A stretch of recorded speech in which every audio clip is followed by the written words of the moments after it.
Well, g'day, it's Jono Brake here from the fleet, coming to you with Monday Myth Check. Today's inspired by the fact that I've just spent the last few days bringing my wife and daughter to Texas. I live in North Carolina. I'm currently in Waco, Texas. You can see not much behind me, really, a bunch of statues of cows, not even the real things, and then the old bridge here over the back. And so I thought I'd do a fun Monday Myth Check this week and talk about the myth that Texas barbecue is the best. I know this will get a rise for some people. I personally am a big fan of brisket, and I'm here to tell you today that I don't think anyone in the world does brisket like Texas does. And so Texans are very proud of what they do. So in the spirit of Monday Myth Check, we're going to check that myth. We're going to have a look at 3 things and then an action you can take to be able to go forward with that. So first thing, let's think about this idea of Texas barbecue. Now, Texas, if you ever come to Texas, it's all about meat. They always say, you know, knock its horns off, wipe its rear end and stick it on the barbecue. They love their meat. The steaks are next level, but nothing beats a good Texas brisket. In fact, I'm just a few miles away from Terry Black's barbecue.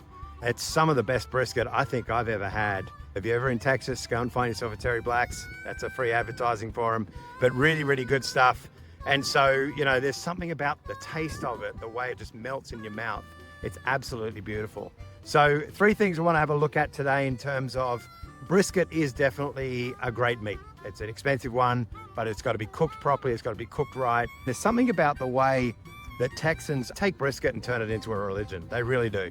The way they season it, the way they smoke it, and all that sort of thing. There's something really good there. The second thing is that, you know, when you're in Texas, the flavors are bigger. You have Texas barbecue sauce, which is a tomato-based sauce, but you also have these rubs and seasonings that are just amazing. Some of them are really hot, some of them are quite mild, but they're just incredible, and they create these incredible barks on their meat. The third thing is that when it comes to barbecue, it's like an identity for Texas. It's funny, I live in North Carolina, and it's an identity there as well.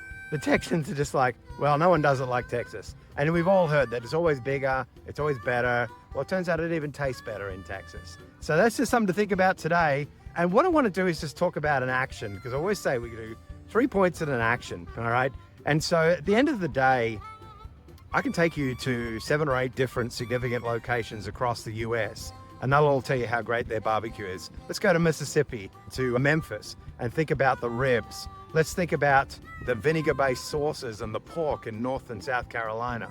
Let's think about the burnt ends in St. Louis. I think it's in St. Louis. Nope, Kansas City, wherever it is, Missouri. You got the burnt ends, and the burnt ends are amazing. But you get burnt ends in North Carolina, You get pulled pork in Kansas City, you know. You get brisket in North Carolina, it's gotta be good to be okay. But then you come to Texas, it's like their pork is Mind you, there's Terry Blacks, they do ribs, they do sausages, and they're pretty good as well, but they're all done, funnily enough, Memphis style. So, I guess the question is Texas barbecue the best, or is it a myth? Well, the reality is that's subjective, right?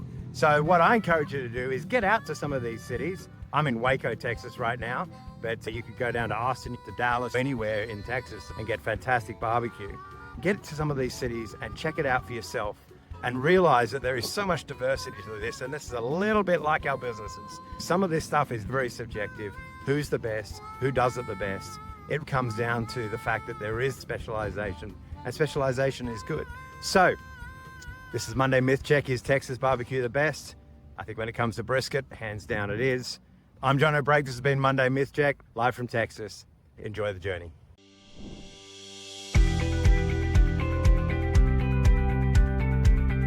Well, g'day, it's Jono Brake here today, and I want to quickly talk to you about self-awareness in leadership and a DISC program that I'm launching. So one of the areas that I'm really well trained in, worked in for 15 to 20 years, is this assessment tool called DISC. And it basically helps you understand how people behave, how they interact with each other, how they connect, how they disconnect as well, how they can handle conflict, how they coach, how they guide, all these different things. But at the end of the day, it comes from this really important premise that the most important thing in a great leader is an understanding of their own space, their own disposition, their self-awareness. So this DISC workshop is designed to be a simple multi-video process where you can unpack DISC and you can look at it in terms of your own space. You'll do an assessment, So you'll know what your assessment is, and then you go through the videos, and you can then book a 15 to 20 minute session with me at the end if you want to. But then also think about, okay, how does this apply to my team? And should we be doing this into your team? But this is where we're at today. I want you to think about coming and doing this disc workshop with me. It's all online, so you can do it at your own pace, and then we can chat at the end. Hope you're enjoying the journey. I'm looking forward to seeing you on my disc workshop.